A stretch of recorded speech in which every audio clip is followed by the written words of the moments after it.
Guide देखने गए। इसके बाद भी अगर तुम अपने आप को मजबूर समझती हो, कमजोर समझती हो, तो इसका मेरे पास कोई इलाज नहीं। और यही अफसोस रहेगा कि क्यों मैं बार बार तुम्हें मरने से बचाता रहा। देव साहब was the ultimate romantic hero. मतलब जो गाने हैं, मेरे पास एक पूरा एल्बम है जिसमें देव साहब और शम्मी कपूर साहब और राजेश खन्ना साहब के गाने हैं। उनके क्या गाने, मतलब जो फिल्में देव साहब ने की, क्या गाने, गाइड से लेके पहले भी, मतलब it was a romantic era. और देव साहब was the epitome of romance. वो मतलब हमेशा, मतलब जब भी देव साहब is known as a romantic hero. ओ कांची रे प्रीत मेरी साची, रुक जा न जा दिल तोड़ के। ओ तो उनका स्टाइल था, मतलब अभी देव साहब का चलने का, उनके कपड़े पहनने का स्टाइल, वो एक यूनिक स्टाइल था देव साहब। जो भी कपड़े पहनते थे वो मतलब जनता में सुपर हिट हो जाते थे। जूल थीफ की टोपी जो पहनी थी उन्होंने, मतलब पिक्चर की रिलीज होने एक हफ्ता नहीं हुआ, पूरी मतलब मुझे लग रहा पूरा हिंदुस्तान वो टोपियां पहनना, उसके स्कार्फ पहनने का स्टाइल वाज यूनिक। पूरब हो पश्चिम, उत्तर हो दक्षिण, तू हर जगह मुस्कुराए। तो देव साहब पहली बार मुझे देव आनंद साहब मिले महबूब स्टूडियो में, जब वो देश परदेश बना रहे थे। मैं कह रहा हूँ फ्रॉम द मोमेंट, मतलब जिस पल से, जिस मोमेंट से मैं देव साहब से मिला, तो उन्होंने मुझे देश परदेश ऑफर किया, तो वो फिल्म मैंने इनकार की।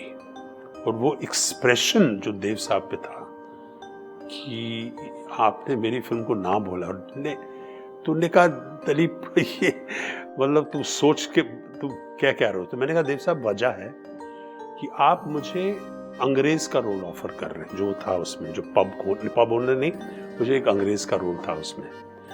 मैंने कहा देखिए ऐसा है कि मैं अंग्रेजी थिएटर से आता हूँ और मैं अंग्रेजी थिएटर में काम करता हूँ। अगर मेरी पहली पिक्चर, इतनी बड़ी पिक्चर जैसे देव साहब की पिक्चर जो है, वो मैं एक अंग्रेज आदमी का किरदार करूं, तो मुझे लगता है कि मैं अपनी जिंदगी भर फिल्म इंडस्ट्री में मुझे अंग्रेज के ही रोल मिलते रहेंगे और मुझे इंडियन के रोल कभी मिलेंगे नहीं, क्योंकि वैसे भी मेरा लाइट स्किन हूं, मैं लगता भी थोड़ा अंग्रेजी भी बोलता हूं।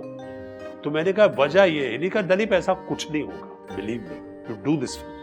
मैंने कहा नहीं देव साहब, मुझे इसका मतलब यही डर लग रहा है कि आपकी पिक्चर हिट तो होनी है, फिर मुझे लग रहा है कि मुझे ना बोलना पड़ेगा, and it's going to be a problem. तो इसमें मैं, तो he said okay दलीप, ठीक है।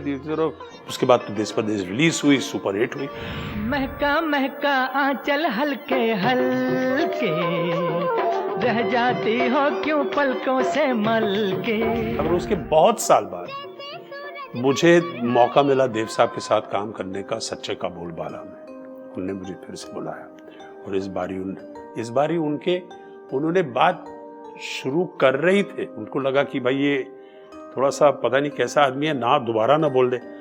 तो उनने जस्ट सिर्फ कहा कि दिलीप मैं एक पिक्चर बना रहा हूँ, सच्चे का बोलबाला, ये है। मैंने कहा देव साहब मैं कर रहा हूँ, आगे बढ़ने की जरूरत नहीं है सर, मैं कर रहा हूँ। तो उन्होंने कहा सुनो तो सही, मैं क्या दे रहा हूँ।